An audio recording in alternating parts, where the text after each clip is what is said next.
Oke. Karena kita kemana-mana pun disorot netizen, di apa ya, pokoknya dihujat habis-habisan gitu. Kita kan lagi sakit gitu ya, kita juga mondar-mandir capek ke rumah sakit, masih dengar hujatan yang seperti itu gitu. Mereka nggak mikir apa kita juga korban gitu, masih dihujat gitu. Dibilang aku apa tuh, sempat dibilang nyelipin uang lah apa segala macam. Sampai aku depresi loh Mbak Novi. Terakhir istri aku ngajakin aku bunuh diri. Oke. Netizen gak berhenti komenin aku seperti itu, ya Allah, ya Rabbi. Ya udah ya, udah. Pendidikan masyarakat kok masih saja membuli Agus gitu. Mereka nggak tahu. Saya bilang itu buzzer semua. Itu direkayasa oleh orang-orang yang takut.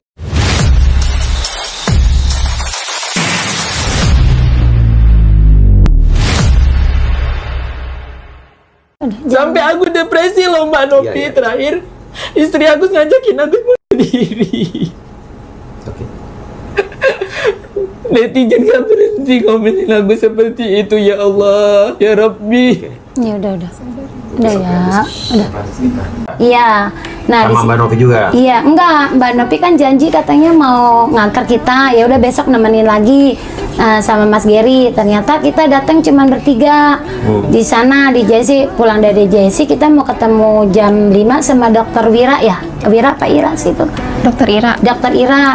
Tapi ternyata jam 12 kita diarahkan ke Pondok Indah untuk ini mutasi. Oh ya, mutasi rekening tadi. Iya, ternyata bukannya mutasi tapi pemindahan donasi itu setahu saya. Dan kalian habis itu ya tidak ke JC lagi? JC lagi, kita dari Pondok Indah langsung ke JC karena kan ke JC lagi? Iya, kita selalu ke JC berobat. Nah, cuman karena ini udah selesai diperiksa sama dokter, mau tahapan operasi, tadinya tanggal 7 Februari, Februari November ya?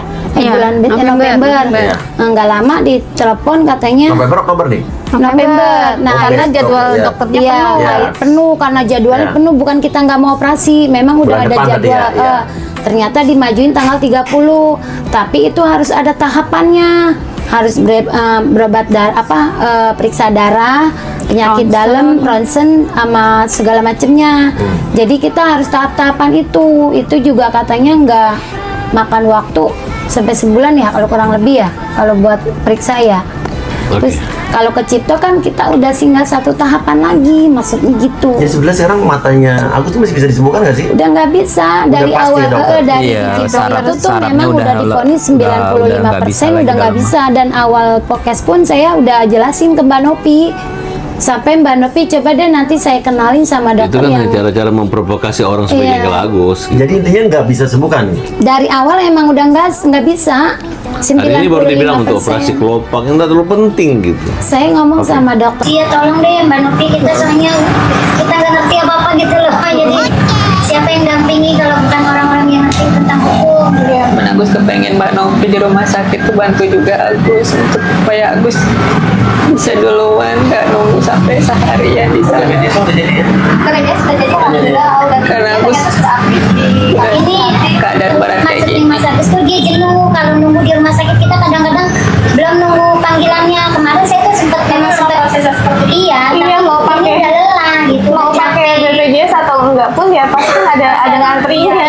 Dari dulu prosesnya emang seperti itu, lama antri, jadi ya mohon bersabar. Kalian sakit kan juga banyak, Bu. Iya. Ya Agus paham kok, udah berat sih sebenarnya. Udah berat semuanya. Jangan putus asa. Tetap harus semangat, Mas, kan ini kita dampingi. Kan ada Mbak Novi, Masa nggak kemana-mana? ada tim-timnya Mbak. Langsung dihujat begitu besar sampai ini melebar kemana-mana, seakan-akan kita itu materialistis dengan uang gitu ya. Tapi itu kenyataan tidak benar gitu. Saya tekankan sekali lagi, karena bagi saya uang bukanlah segala-galanya gitu. Kenapa saya melaporkan seperti itu? Karena itu menyangkut harga diri saya, nama baik keluarga saya, semuanya tertekan dengan masalah seperti ini gitu. Nah guys, jadi seperti yang kita lihat bahwasanya kasus Agus ini belum juga kunjung menemukan titik temu antara dua belah pihak. Dan bahkan muncul statement dari Agus yang mengatakan bahwasanya dia sempat terpikir dan terlintas untuk bunuh diri bersama istrinya. Kenapa tiba-tiba sedramatis ini ya? Padahal kita tahu loh, di video awalnya juga bisa kita lihat dia sendiri yang memohon untuk Teh Novi membantunya agar proses penyembuhan matanya itu dipercepat. Kalian bisa lihat di video itu dia mengatakan kalau bisa Teh Novi membantunya dalam antrian karena katanya kalau BPJS itu ngantrinya lama. Bahkan di sana Teh Novi juga menyanggah dimanapun tempatnya dan apapun jenisnya, kalau untuk berobat itu memang antri. Ya mau nggak mau harus sabar untuk antri. Di sini kelihatan kalau Agus itu kelelahan dan juga katanya dia tidak kuat untuk antri. Nah, di situ juga Teh Novi mengatakan dia akan mendampinginya. Itu video awal ya. Sementara di podcastnya bersama Uya Kuya kemarin, tiba-tiba Wawa ini menyampaikan statement bahwasanya Agus ini dari awal sudah diklaim atau sudah divonis oleh dokter tidak bisa lagi melihat. Nah, Farhad Abbasnya langsung ngomong itu tuh cuma si Novi aja yang ngompor-ngomporin agar dapat donasi. Statement dari Bang Farhad itu juga cukup kejam ya kepada Teh Novi, seakan-akan Teh Novi itu sengaja memanfaatkan situasi Agus untuk mendapatkan donasi. Padahal dari awal pun memang keluarga Agus, Mbak Ulan sendiri yang ngechat Teh Novi melalui DM dan meminta untuk Teh Novi membantu Agus ini agar dapat keadilan dan juga agar dapat pertolongan untuk matanya. Kenapa tiba-tiba sekarang tim hukumnya itu Farhad Abbas seakan-akan menuduh Teh Novi itu memanfaatkan situasi Agus? Padahal tujuan Teh Novi di sana kita tahu adalah memaksimalkan pengobatan. Bahkan Farhad Abbas juga mengatakan untuk apa operasi kelopak mata. Dia bilang itu cuman akal-akalan Teh Novi agar mendapatkan donasi. Padahal itu adalah upaya dari Teh Novi untuk memaksimalkan pengobatan Agus. Kalau memang dari awal tidak mau dioperasi, kalau memang dari awal tidak mau dibantu pengobatannya, ya sudah jangan dihubungi Teh Novinya gitu. Jangan sekarang tiba-tiba sudah mendapatkan uang 1,5 M, seakan-akan Teh Novi ini sudah tidak berguna lagi dan uangnya diambil untuk kepentingan lain. Jangan seperti itu, karena uang tersebut jelas-jelas untuk membantu pengobatan. Kita semua juga tahu itu kan guys. Jadi kuasa hukum Agus ini harus lebih berhati-hati menyampaikan statementnya, karena publik juga tahu dari awalnya bahwasanya Teh Novi ini tulus membantu Agus untuk kesembuhan matanya tanpa ada iming-iming yang lain. Justru kita curiga nih, sebenarnya siapa yang memanfaatkan keadaan. Nah guys, bagaimana menurut pendapat kalian? Silahkan berikan komentar sebanyak-banyaknya di bawah ini.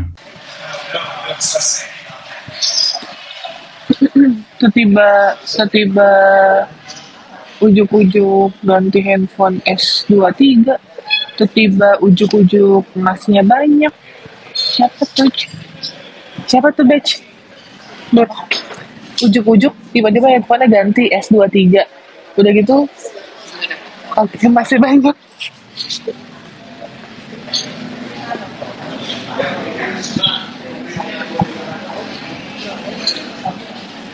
Pendidikan masyarakat kok masih saja membuli Agus gitu.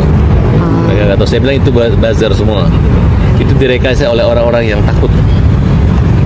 Para TikToker dibayar 100 ribu. TikToker bodoh itu dikasih 500-100 ribu supaya serang Farhad. Diejeklah saya. Kan teman-teman mereka yang para TikToker. Nah kemudian para buzzer-buzzernya yang 20-30, siapa yang memuji Farhad Abbas dibully. Nah, akun-akun yang nggak jelas itu hidup semua hanya untuk membela, ya biasalah gitu. Bang, lagi rame nih netizen memperhatikan HP milik istri dari Pak Agus yang HP-nya tuh kabarnya Samsung S23. Ya menurut abang gimana kabarnya, kan itu HP-nya mahal. Mungkin tanggapan aja susah. Saya rasa kalau ada yang ngasih Agus mata normal kembali itu paling mahal gitu. Kalau Agus itu harus dikasih HP Samsung yang paling mahal, paling canggih, yang kayak Putri punya Samsung, yang bisa nanti dia belajar untuk melihat melalui penggunaan handphone, bahkan bisa menulis melalui dengan infra sinar atau apa itu saya ngerti. Yang jelas nggak usah dipersoalkan. Kalau perlu beli HP yang paling mahal, yang bisa mewakili mata untuk melihat, bisa menghibur Agus hari-harinya. Jadi jangan khawatir, jangan dikepo-kepoin. Kalau perlu ada HP yang 1 miliar, beli aja yang 1 miliar selama bisa membantu. Guys, selain itu juga masyarakat Indonesia atau netizen mencurigai istri dari Mas Agus ini membelikan uang donasi tersebut handphone dan juga emas. Karena tiba-tiba kok handphonenya si istri Mas Agus ini ganti dan juga emasnya banyak. Hal tersebut juga dikonfirmasi langsung oleh wartawan kepada pengacaranya Agus. Namun pengacara Agus ini menjawab hal tersebut tidak penting untuk dipertanyakan dan dijawab. Harusnya nggak usah dikepoin, dan juga kalau bisa mengembalikan mata Agus setelah hadiah yang paling mahal. Bahkan dia juga mengatakan kalau ada handphone yang paling mahal, bahkan mungkin mencapai harga 1 miliar, beli aja handphone yang paling mahal tersebut untuk Agus. Berarti ya guys ya, pengacara Agus ini sama aja dengan Agus pemikirannya. Uang donasi tersebut tidak diprioritaskan untuk berobat, tetapi untuk kesenangan Agus sendiri, seperti itu. Guys, sebenarnya wajar nggak sih netizen itu mencurigai atau marah kepada Agus dan keluarganya? Karena kalau memang ini benar uang tersebut dibelikan handphone dan juga emas, tentu ini juga suatu hal yang sangat-sangat membagongkan. Kemarin baru saja viral berita uang tersebut digunakan untuk bayar utang dan lain sebagainya. Sekarang beli handphone dan emas. Tentu ini membuat masyarakat semakin geram dan kesal kepada Agus dan keluarganya. Guys, bagaimana tanggapan kalian melihat hal tersebut? Silahkan berikan komentarnya di bawah ini sebanyak-banyaknya. Guys, itulah beberapa informasi mengenai berita Agus, keluarganya, dan juga Tenovi. Lantas bagaimana tanggapan kalian melihat hal tersebut? Silahkan berikan komentarnya di bawah ini. Kami dari YouTube Biasa TV mengucapkan terima kasih dan sampai jumpa.